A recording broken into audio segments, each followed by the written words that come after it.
How's everybody doing? I said I'd do a walk around to the back of house, and so I wanted to show you that. We're in production right now of the liquid itself, so I wanted to show you a little bit on how that works, and we'll go check it out. All right.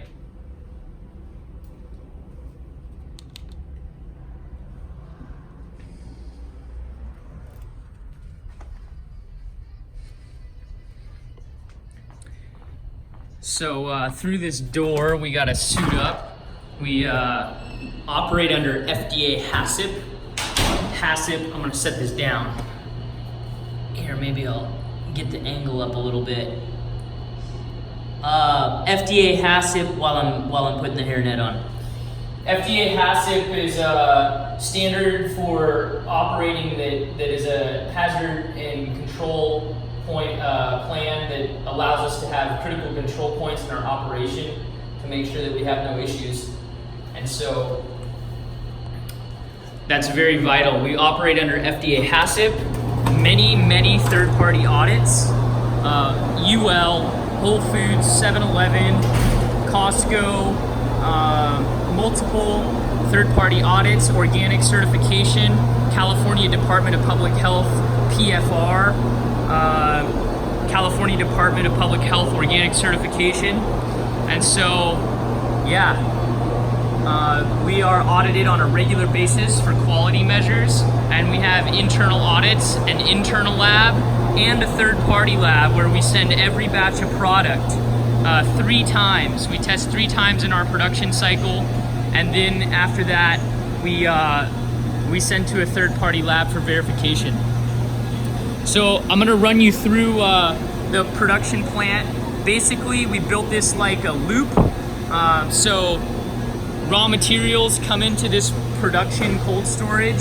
This is a 38-degree cold box. And as raw materials come in here, they go into the production room. The production room is also cold. It's under 40 degrees Fahrenheit. This is where the liquid is made. After the liquid is made, it then goes into batch tanks over there. After batch tanks, goes into this aseptic filler.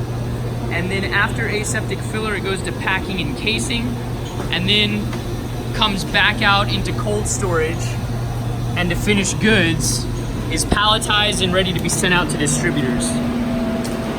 So this is our cold box for raw materials and finished goods. We're starting to outgrow this box, but what we have here is raw materials from certified organic farms that are fairly close by, especially lemons.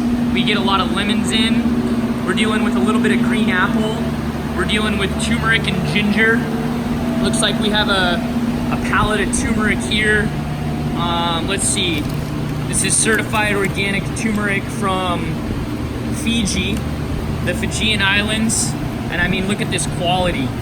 I'll try to break one of these open. Get a finger out. We don't mess around with quality. Quality is what has built the company and will continue to sustain the company. So that's just amazing turmeric right there. I mean, really good fingers, really good quality. We're also getting ginger from different areas of the Central America, typically Peru. So Peruvian ginger here, again, fantastic quality. We take those raw materials and then we move into production of the liquid. So I'll show you that process over here.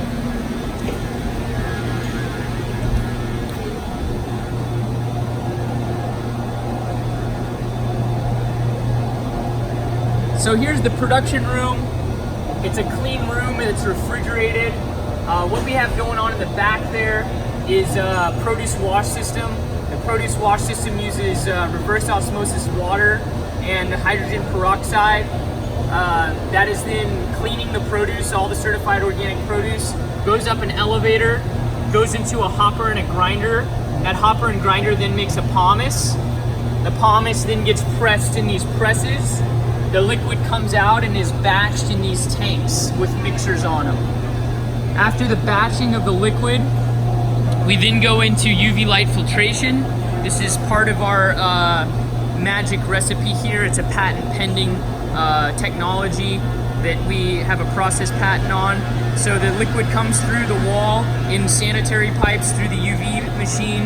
It flows at 300 gallons per hour, so it's instant, and the liquid goes from about 35 degrees Fahrenheit to 40 degrees Fahrenheit. And after UV light filtration, the liquid then doesn't have any chance of E. coli, salmonella, listeria. To have those pertinent pathogens, the liquid has to be dirty in the first place. We never have those pathogens present even before we UV, but we use UV light filtration as an FDA step to ensure that the liquid is pathogen-free and full of nutrients, retains all the nutrients, vitamins, and living. It's alive still. It hasn't been cooked, it hasn't been heated, it hasn't been pressurized. These are a couple of our tanks, 4 of our bulk tanks. The liquid then goes into these tanks. These tanks are refrigerated. These are glycol jacketed tanks. They're cold. They are kept at 35 degrees Fahrenheit, and they have nitrogen in the headspace, so there's no oxygen in the headspace. And they're constantly being mixed. We got mixers on all of these tanks so that the product never settles, so we get consistent product throughout the fill. After the tanks goes through these process pipes here, they're insulated. Insulated process pipes then go into this weight pack aseptic filler. This is a $1.6 million filler from Italy. It's full, hermetically sealed, aseptic. It's starting to get a little bit louder here because we have a 6-stage air filter. It's filtering all the air that goes into this machine. It's under positive pressure at all times. That means if someone were to sneeze, or if there were dust or any particles in the air that cannot get in, and you can see that glove waving in the air because the machine is under positive pressure, so nothing can enter the machine. These seals here are hermetic seals. It's a perfectly sterile environment, and what that means is the beverage, when the liquid goes into the vessel, the glass vessel, it's a perfectly pure and clean glass vessel. So this stage is steam and hydrogen peroxide that sterilizes the bottle. Most people would go straight into filling after that. We're a little bit different. I made sure that we put in a second step for reverse osmosis fresh water rinse to make sure there was no residue in the bottle. Now we have a perfectly clean vessel to fill in. This is a cold fill. Again, our products are never frozen and never pasteurized, never pressurized. This is a 35-degree fill, net weight filler. That scale on the bottom measures the bottle weight 600 times per second, 600 hertz. And what that does is it tears the bottle, because a glass bottle has some variance. It can be between 295 grams and 305 grams. And we want to make sure the amount of liquid going in each bottle is identical. So after fill at 35 degrees Fahrenheit, cold fill, you can see in there's a gray and orange tube.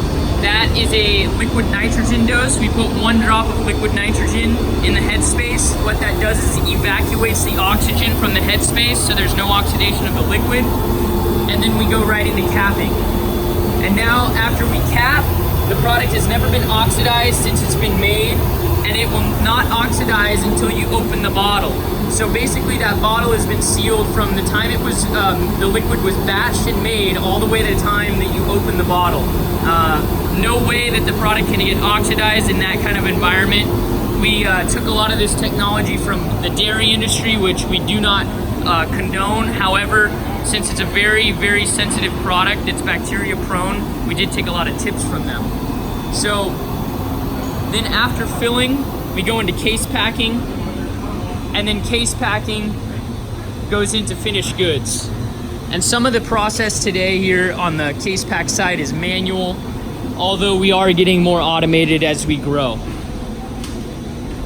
And then after packing, we come in and the finished goods get palletized.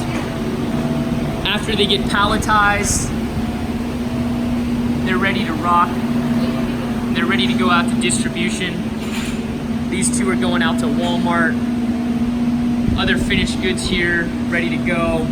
Building up some inventory, and then we tear through this inventory in a very short amount of time. This is we keep less than 14 days on hand, so we're running through inventory quite quick. So if you have any questions, let us know. But wanted to answer your request for that video and show you what happens here at the plant. And if you need anything or have any questions on our process, we're very transparent. We believe that a 360-degree awareness and transparency in beverage manufacturing is the future. And this process is patented by us, was invented by us, and we are very bullish on intellectual property. We will be licensing this to rest of world markets. So with that, we're excited for the future. All right, thank you.